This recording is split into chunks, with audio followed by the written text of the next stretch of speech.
Welcome to this podcast. I'm your host, Dr. Caroline Leaf.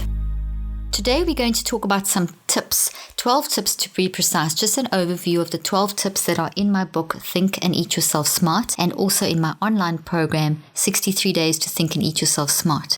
And these 12 tips incorporate all the many principles that I include in this book to help you to change your lifestyle and help you to get into a good thinking and eating pattern.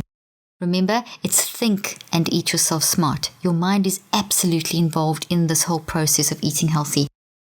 I get asked so often, every conference I do, and I do a lot of conferences and a lot of speaking engagements. I spend up to 70% of my month traveling around and doing speaking engagements. And obviously, when I go to places, I've got to eat. So people ask me, what do I eat? Where do I buy my food from? Do I ever cheat? What are the foods I avoid? What foods do I eat a lot of? How do I cook my food?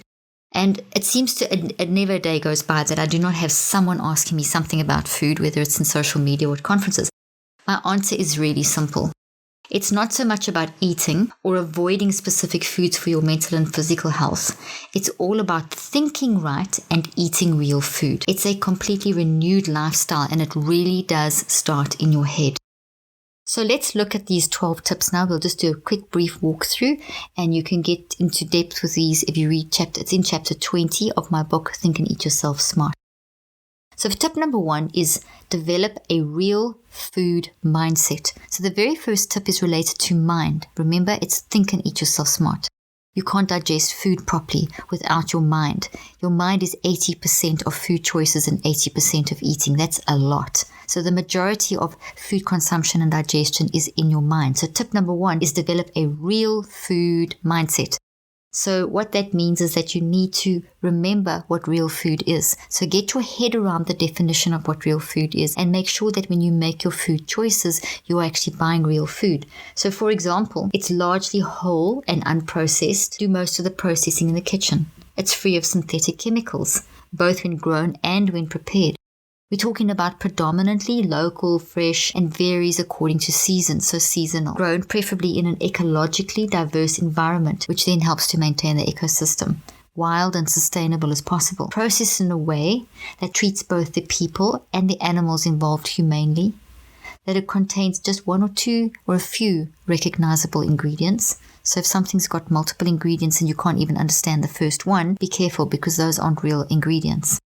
It shouldn't require complicated label or make eye-catching health claims. If it does, why are they doing that? Ask yourself. And it can rot. Now that sounds so weird, but if something lasts for days on end, it's had all kinds of junk and preservatives and chemicals added to enable it to last long. Good food doesn't last long. That's why I always recommend buy small amounts and consume it within that 24-hour period. And it's fair traded.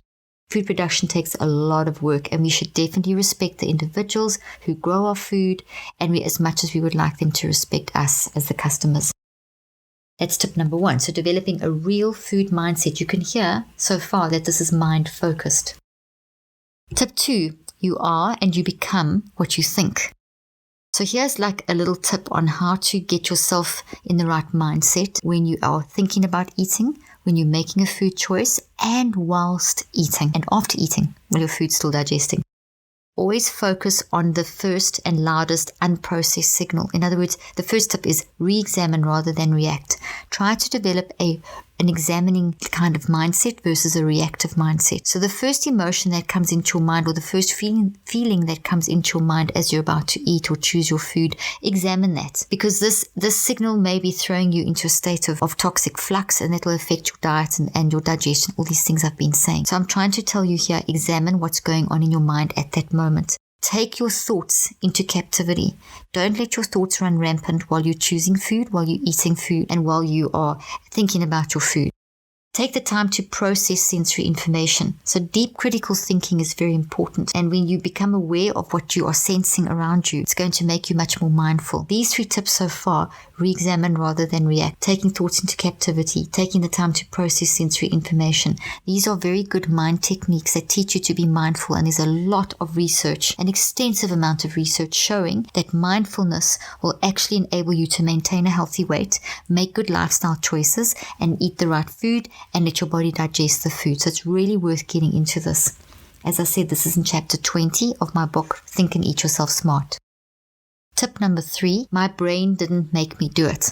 There is a tendency today to say that obesity is a brain disease and that you've got certain genes that make you obese or choose the wrong food. This is not science. It's not accurate at all. We actually control what our genes are doing. And when people get into addictive type food habits and eating addictive type food, that then changes the way that the brain functions. So it's the way you're thinking, which influences your food choices, which then influences what you put in your mouth, which then changes your brain, and not the other way around. So in other words, you can overcome a food pattern that you have in your life. You can't turn around and blame your brain if you're overweight or if you have cravings, or say things like, I can't give up sodas, I feel so sick when I give them up, or something like that. I can't is a decision. And the reason why it's so hard to give up junk food is because junk food is more addictive than things like cocaine and heroin. So like a person will go through withdrawal when they come off cocaine and heroin, so you will go through withdrawal when you come off junk food. I also say a lot more about that in my book, Think and Eat Yourself Smart. Tip number 4, our habits are going to change over 63 days. Please remember that you're not going to change overnight. Little baby steps every day, over time, and that's when you're going to change the way that you think about food, the way you choose food, the way you eat food. All these things that I'm teaching you in this program are going to take time to change. So don't forget that change takes time. And I know we've heard that, but I provide the science behind it. I provide the numbers to help you. So if you're battling, what day are you on? Are you only on your first or second day? Well, of course you're battling. Even if you're on 2 weeks into the program and you're still battling, that's okay. It's going to take up to 63 days to change your patterns and your thinking, eating, and food choice patterns. Tip number 5, evaluate your emotions and your attitude. There's a strong gut-brain link.